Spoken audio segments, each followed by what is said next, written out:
अगर तुम्हें लगता है कि मैं तुम्हारा घूंघट उठाऊंगा या कोई मुंह दिखाई दूंगा तो ऐसा नहीं। मैं सिर्फ अपनी जिम्मेदारी निभाऊंगा। माया, मेरा दिल बिल्कुल खाली है, इस कमरे की तरह वीरान। इसमें मजीद अब किसी के साथ कनेक्शन बनाने की गुंजाइश नहीं। तुम जैसी लड़कियों ने इसमें कुछ छोड़ा ही नहीं।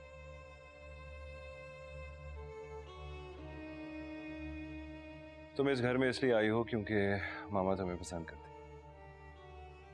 उनका दावा है कि तुम एक बहुत ईमानदार और लालच से पाक लड़की हो। उनको तो बहुत एतमाद है तुम पर, लेकिन मुझे नहीं। भरोसे के काबिल तो मर्द के साथ भी नहीं होती। बल्कि मुझे तो एतबार से खौफ आता है, क्योंकि जब ये टूटता है तो मैं टूट जाता हूं। और बार बार इस अजियत से गुजरने से बेहतर है बंदा उस तरफ जाए ना। बिल्कुल ठीक। मगर मेरे घर में बस एक कब्रिस्तान और वीरानी की खुशबू ने मुझे आपकी दुनिया में ला खड़ा किया। वरना एतबार करके फिर से टूटना कौन कम बख्श जाता है।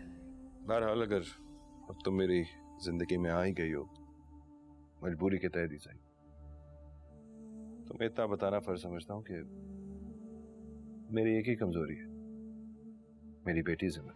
बहुत से रिश्ते जिन्हें हम अपनी ताकत समझते हैं, दर हकीकत वो हमारी कमजोरी होते हैं। मेरे लिए भी मेरे माँ बाप मेरी वाहिद कमजोरी है। जिंदगी में आज तक जो भी रिश्ता बनाया है उसे निभाया है, और तुमसे भी जो रिश्ता बन गया उसे पूरी तरह निभाऊंगा। मैं भी आपसे रिश्ता हर हाल में निभाऊंगी। रुपया, पैसा, आज़ादी, जो भी तुम्हें चाहिए सब मिलेगा। वफा, खिदमत और फर्माबरदारी से लेके जान तक सब मिलेगी। मेरा माजी एक खुली किताब की तरह तुम्हारे सामने है। You know everything.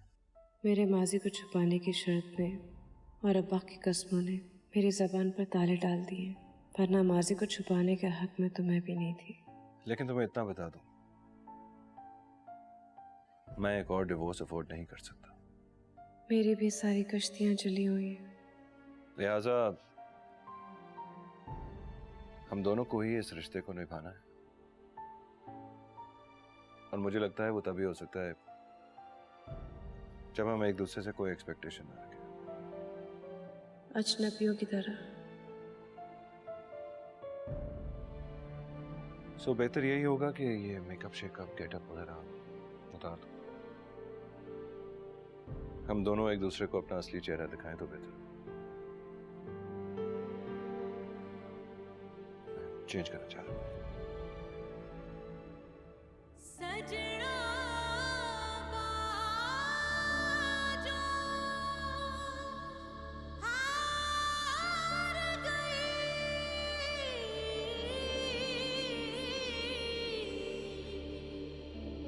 जगना